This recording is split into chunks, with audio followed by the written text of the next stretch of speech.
Il y a 100 millions d'années, au large du Sénégal, des algues proliféraient à la surface de l'océan.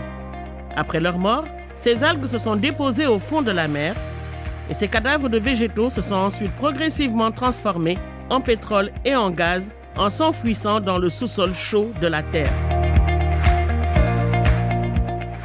Plusieurs millions d'années après leur formation, le pétrole et le gaz sont encore retenus dans les structures géologiques situées plusieurs kilomètres dans le sous-sol. Pour trouver ces pièges contenant éventuellement du pétrole ou du gaz, les compagnies pétrolières viennent signer des contrats de recherche et de partage de production avec l'État du Sénégal et leur demandent de s'associer à notre Société nationale Petrosen pour former une équipe.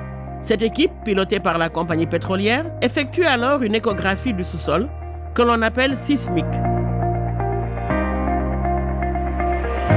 Ces compagnies réalisent ensuite un forage dans lequel elles analysent le contenu des roches du sous-sol pour voir si elles contiennent du pétrole. Les compagnies et leurs partenaires Petrosen déclarent alors avoir fait une découverte. C'est ce qui s'est passé avec des découvertes de pétrole au large de Sangomar en 2014, au large de Saint-Louis-et-Caillard en 2016.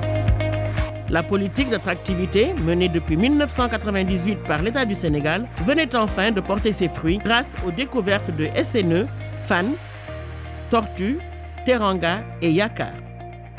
En ce début d'année 2019, les équipes sont en train de mener des études financières et techniques pour voir quelles seront les installations et le budget nécessaires pour exploiter ces différents gisements de pétrole et de gaz.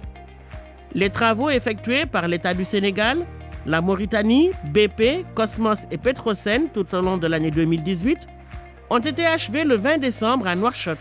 On entamera alors la phase dite de développement qui coûtera aux compagnies et à Petrosen un investissement de plusieurs milliers de milliards de francs CFA. Cette phase d'investissement difficile et technique pourra aussi générer des emplois et des opportunités pour les entreprises sénégalaises qualifiées.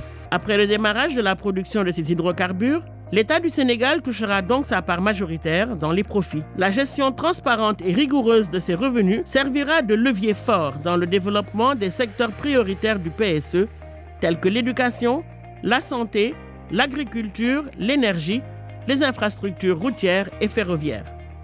Le pétrole et le gaz étant des ressources épuisables, une partie de ces revenus sera affectée dans un fonds intergénérationnel pour assurer la solidarité avec les générations futures à travers l'investissement et l'épargne.